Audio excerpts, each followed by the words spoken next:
Merci de nous écouter et de nous faire confiance. Avec moi donc dans ce studio pour animer cette émission, Emmanuel Milimono. Bonsoir Emma, bienvenue. Bonsoir Djami, bonsoir à tous. Et de l'autre côté, Alpha Mamadou Diallo. Bonsoir Alpha. Bonsoir Djami, bonsoir à tous. Alors Alpha, tout le monde s'est réveillé avec cette nouvelle ce matin. 3 enfants donc sont morts après avoir inhalé un produit jugé toxique qui était destiné à tuer les punaises. Finalement, ça devient récurrent. On s'en rappelle il y a quelque temps, c'était à l'Abbé où des membres d'une même famille sont décédés de la même façon. Oui, c'est vrai, c'est regrettable cette triste réalité. Aujourd'hui, cette famille elle est endeuillée, mais au-delà de cette famille, il faut dire que, vous l'avez rappelé, d'autres localités ont connu pratiquement les mêmes choses. C'est dommage que encore sur le sol guinéen, sur le territoire guinéen, que l'on se retrouve avec des produits venus de nulle part, dont on ne connaît pas la composition.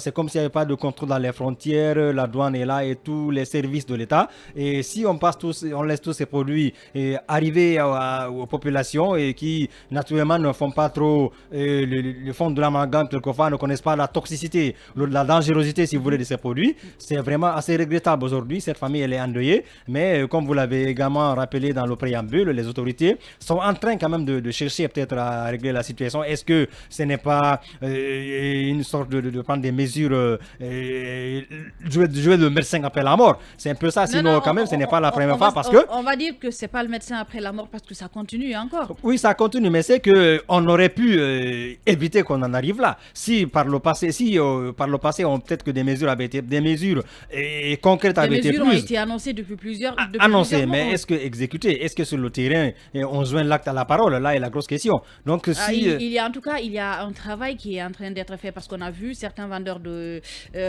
médicaments, par exemple à Madina ou d'autres marchés de la ville ont été arrêtés à un moment. Oui, à un moment, mais se poursuivent. Mais n'empêche que ça continue, puisque toujours est-il que dans les quartiers, les produits pharmaceutiques sont toujours consommés, sont toujours revendus par des non-professionnels. Et même dans les cliniques, on voit des médecins qui revendent des produits pharmaceutiques encore, alors que ce n'est pas forcément leur rôle. Ils sont médecins, c'est vrai, mais ils sont les plus proches des pharmaciens. Mais c'est lui qui est véritablement, qui a la latitude, si vous voulez, qui a cette possibilité qui lui est offerte officiellement de toucher à ce produit, c'est naturellement c'est le pharmacien.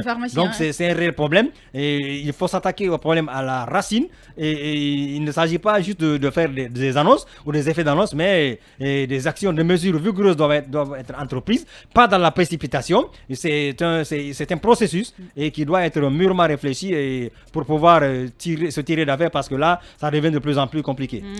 Emmanuel, donc le procureur Ali Touré, le procureur de la CRIEF qui ouvre donc cette bataille contre les structures médicales et paramédicales clandestines et il interdit la vente des médicaments, notamment Alpha le disait tout à l'heure, par des personnes qui ne sont pas habilitées à faire ce travail-là. Et de son côté, on voit le ministre Pété Diallo qui dit qu'il y a une opération concertée qui est en train d'être faite, non seulement au port de Conakry, mais dans tous les points d'entrée du pays. Alors, est-ce qu'on peut espérer cette fois-ci que ce soit véritablement la dernière fois qu'on assiste à ce genre de cas ou peut-être qu'il y ait une réglementation dans le secteur? Parce que dans certains pays, il est impossible d'avoir des médicaments si ce n'est à la pharmacie. Vous savez, le Guinéen est très ingénieux quand il s'agit de frauder. Donc, pas que le Guinéen, Emma. Non, je le dis parce que... J'ai l'impression que c'est la nature humaine. Il faut juste que les gens sachent que derrière, quand vous fautez, il y a des sanctions. Il se trouve que chez nous, on joue beaucoup plus avec ce qui peut coûter la vie humaine. Le médicament, évidemment, ne doit pas être à la disposition de n'importe qui.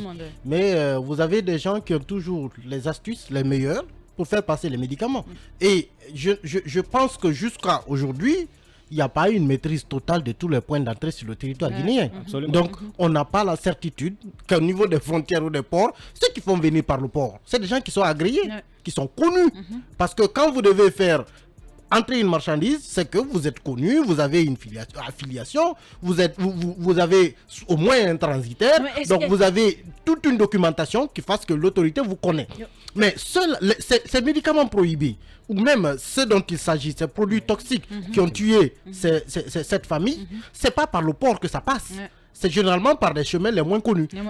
Et le problème, c'est que ça se vend quand même, au vu et au su de tous dans les marchés. Je pense qu'au-delà d'aller au lieu même d'aller chercher loin, jusqu'au niveau des ports, on voit des femmes à longueur de journée avec une machine, des sous produits sur la tête sous et le un soleil. micro sous nos yeux, parfois elles ont des mégaphones, elles font la publicité de leurs produits. Et ça se fait parfois dans les marchés. Où sont les administrateurs des marchés?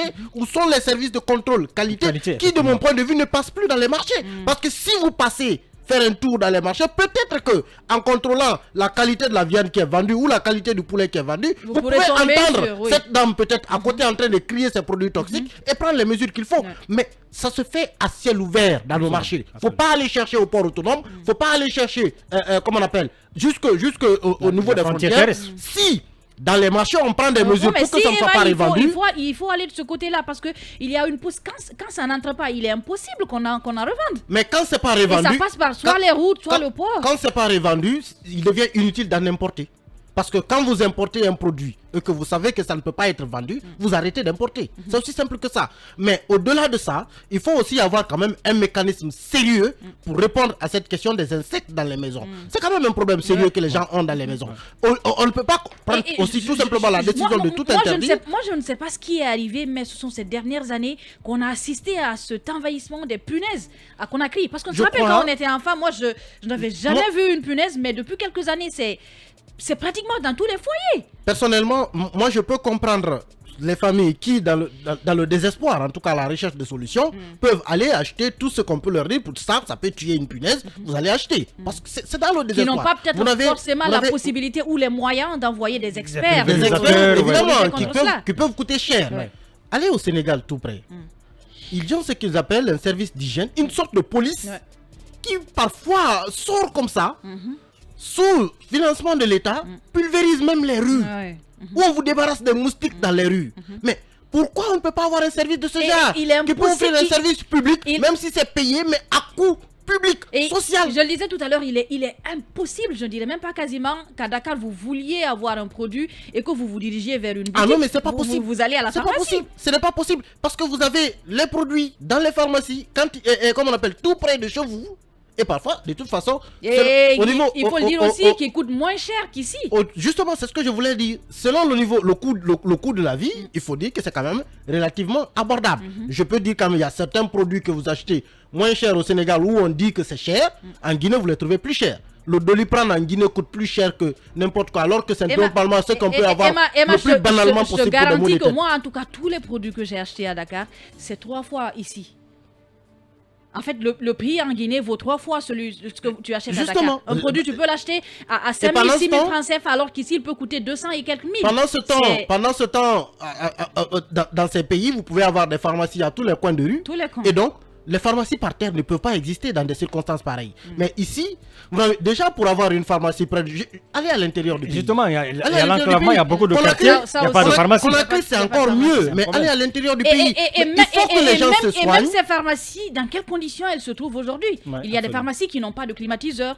Les conditions de conservation de ces produits-là font encore défaut, Emmanuel. Je pense qu'il faut d'abord massivement que l'État s'intéresse lui-même au secteur, qu'on s'assure que avant d'interdire aux citoyens d'aller vers... Parce que les gens ne vont pas... Comme je disais. Voilà, les gens n'y vont pas de gré. Il faut commencer du on y va généralement, c'est par désespoir de cause. Vous venez demander un Doliprane dans une pharmacie, on vous parle de 30 000 francs, pendant que vous en avez quelqu'un d'autre qui vous le revend juste à côté à 10 000. Parfois moins. Je pense qu'on peut comprendre parfois les gens, selon le coût de la vie, selon les moyens des uns et des autres. Mais il faut travailler sur toute cette chaîne-là, faire en sorte d'abord que les coûts de ces produits soient abordables, que la qualité y soit, mais qu'elle soit disponible, que les pharmacies soient disponibles proches des citoyens. Et ça va s'imposer naturellement que le citoyen ira chercher la qualité et le coût lorsque c'est possible. Merci donc à tous les deux. On va clôturer donc ce sujet. Et Alpha...